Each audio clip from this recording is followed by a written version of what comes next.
Video शुरू होने से पहले आप सभी से एक छोटी सी विनती है। कृपया मेरे चैनल को सब्सक्राइब जरूर करें, वीडियो को लाइक करें और अपने विचार कमेंट बॉक्स में जरूर साझा करें।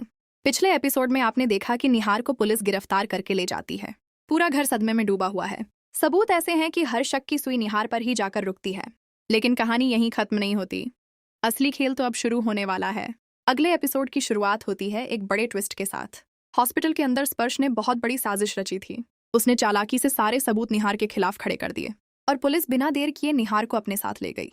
स्पर्श अब अपने असली इरादे सामने लाता है। वो चाहता है कि रूही उससे शादी कर ले। वो कहता है कि अब निहार जेल में है, सच कभी सामने नहीं आएगा। लेकिन रूही उसका सामना करती है। रूही साफ शब्दों में कहती है कि वो आज भी निहार के साथ है। वो कहती है कि निहार कभी गलत हो ही नहीं सकता, और अगर वो गलत भी होता तब भी वो उसका साथ नहीं छोड़ती। ये सुनकर स्पर्श का गुस्सा 7वें आसमान पर पहुंच जाता है। वो रूही पर चिल्लाता है, उसे धमकी देता है। लेकिन जब रूही अपने फैसले से नहीं टिकती तो वो गुस्से में वहां से चला जाता है। और यहीं से कहानी में आता है एक और बड़ा मोड़। रूही को कुछ अजीब सा शक होता है। वो सीधे रोमिल के पिता बिट्टू के पिता के कमरे की तरफ जाती है। कमरे में अजीब सा सन्नाटा है। वो दरवाजा बंद करके अंदर तलाश शुरू करती है। अचानक उसे एक फाइल मिलती है। उस फाइल में कुछ नकली कागजात होते हैं। एक पेपर पर बड़े अक्षरों में लिखा होता है, रूही इज डेड। ये देखकर रूही के पैरों तले जमीन खिसक जाती है।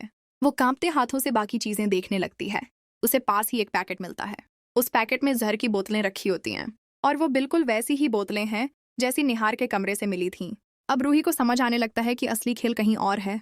उसकी सांसें तेज हो जाती हैं। उसी वक्त कमरे का दरवाजा खुलता है। अंदर आता है रोमिल। रोमिल के चेहरे पर एक अजीब सी मुस्कान होती है। रूही उसकी तरफ गुस्से और डर के साथ देखती है। वो पूछती है, ये सब क्या है? रोमिल हंसता है और बिना झिझक कबूल कर लेता है। वो कहता है, हाँ, मैंने ही शीतल को जहर दिया था। मैं नहीं देख सकता था कि शीतल की शादी निहार से हो। रूही हैरान रह जाती है। वो पूछती है, तुमने ऐसा क्यों किया? रोमिल कहता है कि वो जहर गिलास में मिलाना चाहता था, लेकिन गलती से दादी ने वही जूस उठा लिया। दादी को कुछ भी पता नहीं था। रोमिल ने जूस में जहर मिला दिया था और दादी ने मासूमियत में वो जूस शीतल को पिला दिया। इस तरह शीतल की मौत हो गई। रूही की आंखों में आंसू आ जाते हैं। वो कहती है, इसका मतलब दादी भी बेगुनाह है? रोमिल ठंडी हंसी के साथ कहता है, हाँ, दादी को कुछ नहीं पता था। अब रूही के सामने सच्चाई खड़ी है। निहार बेगुनाह है। असली गुनहगार रोमिल है। लेकिन क्या रूही ये सच सबके सामने ला पाएगी? क्या निहार को इंसाफ मिलेगा, या फिर रोमिल कोई नई चाल चलेगा? जानने के लिए देखते रहिए अगले एपिसोड में।